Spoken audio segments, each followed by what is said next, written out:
आज हम लोग ये देखेंगे। अब सबसे पहले तो आप सभी को दिवाली की बहुत सारी शुभकामनाएं, ढेर सारी शुभकामनाएं।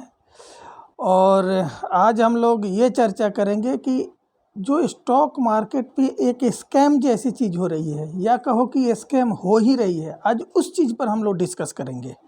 आप उस देखना कि ये आपको ये सही लग रहा है या नहीं, ये स्कैम ही हो रहा है लगभग।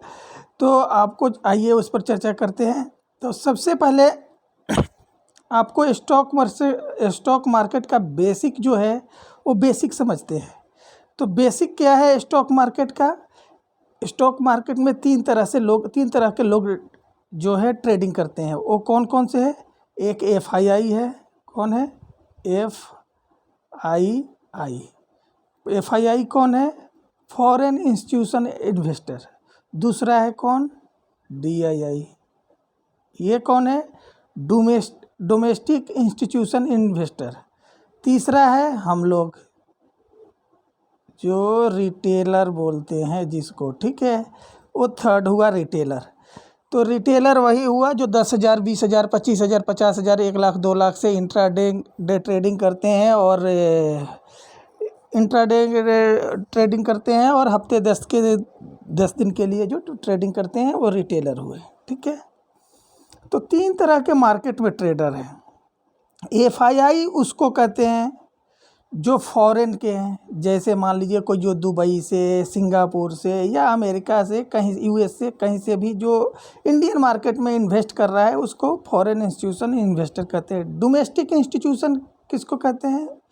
जो भारत में ही जो इंश्योरेंस कंपनी है, उसके बाद जो म्यूचुअल फंड कंपनी है, वो जो मार्केट में इन्वेस्ट कर रही है, इंडिया के ही हैं और इंडियन मार्केट में इन्वेस्ट कर रहे हैं, उसको डोमेस्टिक इंस्टीट्यूशन कर रहे हैं। और रिटेलर किसको कहते हैं? जो 10, 20, 50,000 से इंट्राडे डिलीवरी का जो ट्रेडिंग कर रहे हैं, वो जो है मार्केट में उसको रिटेलर कर रहे हैं। जो खुद अपनी डीमैट अकाउंट खुलवा रखे हैं और खुद ट्रेडिंग करते हैं, वो हुए रिटेलर। ठीक है, तो ये हो गई। ऐसे आप देखोगे तो जो डोमेस्टिक इंस्टीट्यूशन वाले हैं वो भी जो है रिटेलर ही हैं। कैसे? अब आपको बताओ, जो भी म्यूचुअल फंड में पैसे जाते हैं वो रिटेलर के ही पैसे जाते हैं, और वो पैसे जो है दूसरे इन्वेस्ट करते हैं, यानी कि जो वो खुद से नहीं करते हैं, किसी दूसरे से करवाते हैं।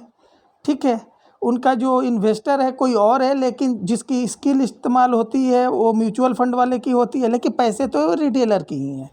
ठीक है, तो इसमें अब स्कैम कैसे हो रहा है? इसमें स्कैम ऐसे हो रहा है, जब मार्केट आप देखो तो मार्केट में गिरावट नहीं आ रही है।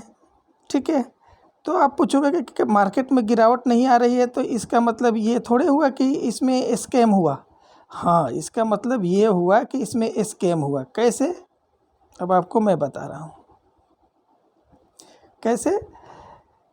मार्केट में कोई भी जो इन्वेस्टमेंट होता है, किसी के पैसे लेकर डोमेस्टिक इंस्टीट्यूशन अगर मार्केट में अगर ये कर रहे हैं, इन्वेस्ट कर रहे हैं, तो इसका एक तरीका होता है कि नीचे में बाई करो, ऊपर में सेल करो। जैसे कोरोना काल में किसी ने नीचे में बाई किया, ऊपर में सेल किया, तो उसको काफ़ी प्रॉफिट है, पैसे 2 गुना, 3 गुना, 4 गुना हो गए। क्यों? कोरोना में मार्केट गिरे हुए थे। लेकिन अभी जो आप डोमेस्टिक का जो DII का देखोगे इन्वेस्टमेंट, तो एवरीडे केवल बाई कर रहा है। कहाँ से बाई कर रहा है? क्योंकि म्यूचुअल फंड में प्रत्येक महीने 10,000, 12,000 करोड़ रुपए आ रहे हैं, उनको इन्वेस्ट करने हैं। तो मार्केट में एक बबल क्रिएट हो रहा है। वो बबल क्रिएट कैसे हो रहा है? प्रत्येक महीने पैसे FII जो बेच रहे हैं, बेचते जा रहे हैं, और DII उसको खरीदते जा रहा है। तो एक टाइम आएगा जे अगर FII फिर से, इनकी ये सोच है, जब डॉलर इंडेक्स डाउन आएगा और इंटरेस्ट रेट, बॉन्ड यील्ड और इंटरेस्ट रेट डाउन आएगा, तो अमेरिकन जो FII है फिर लौट के भारत में आएंगे। अगर वो भारत नहीं आके किसी और मार्केट में चले गए, चाइना चले गए या कहीं भी इमर्जिंग मार्केट में चले गए, तो ये फिर ये माल किसको बेचेंगे? आप बताओ कि ये माल किसको बेचेंगे? तो फिर एक बहुत बड़ा बबल जो है ब्रस्ट करेगा। अब मैं एक और चीज़ बता रहा हूँ आपको। मार्केट को जो गाइड करती है वो सेबी करती है। सेबी, ठीक है, रेगुलेटरी बॉडी है सेबी। तो सेबी जो रेगुलेटरी बॉडी है, उसने 2021 में क्या किया? उसने 2021 में जो रिटेल ट्रेडर है जो रिटेल ट्रेडर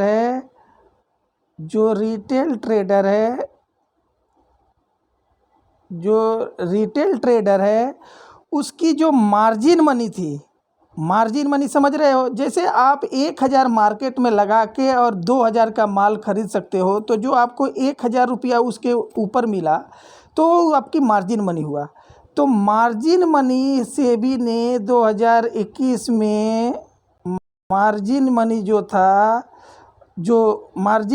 था सेबी ने क्या किया, रिटेलर का लगभग ख़त्म कर दिया।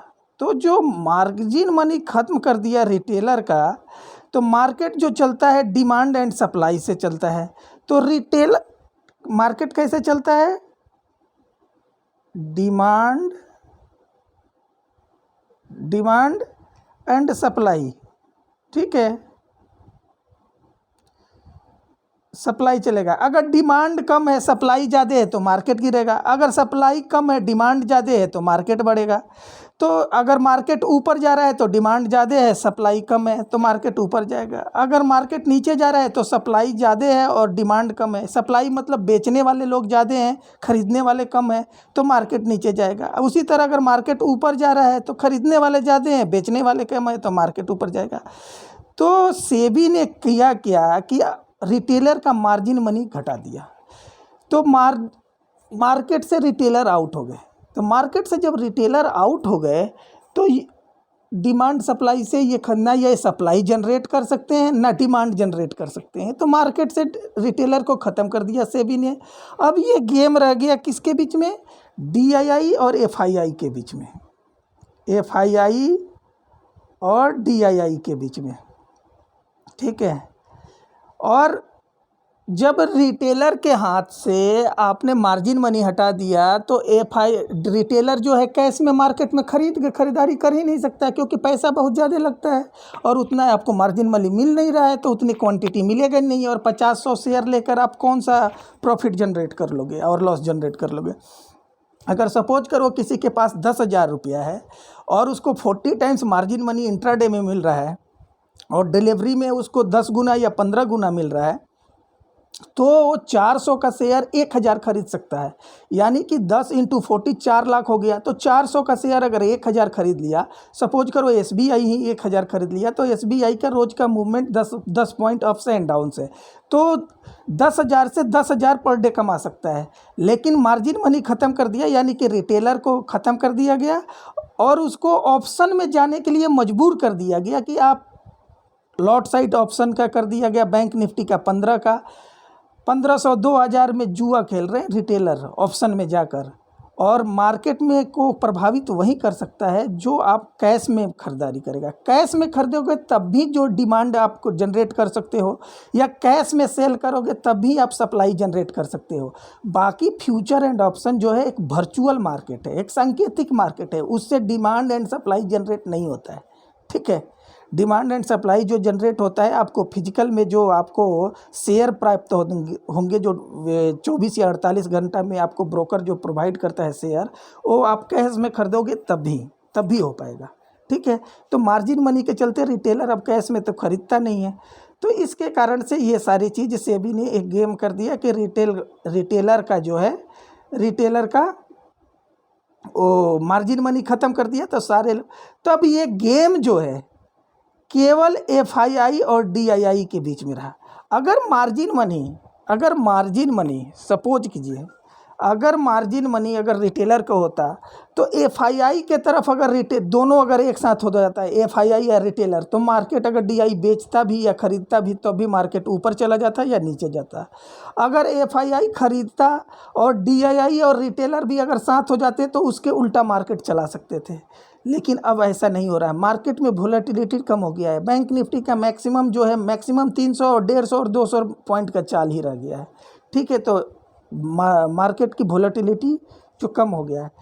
और जो पैसे, अब आपको मैं एक चीज़ इसमें और चीज़ में दिखा रहा हूँ, अब इसमें एक चीज़ और मैं दिखा रहा हूँ, FII और DII का आप देखो, ये FII DII का जो ये देखो, जो ये ख़रीदारी कर रहे हैं कैश में, हैं, FII DII कैश में एक्टिविटी देखो, कंटिन्यू देखो, ये लगभग कितने दिन से आप कंटिन्यू देखोगे तो DII है, डोमेस्टिक इंस्टीट्यूशन इन्वेस्टर है, केवल बाई कर रहा है, और FII देखो केवल सेल कर रहा है।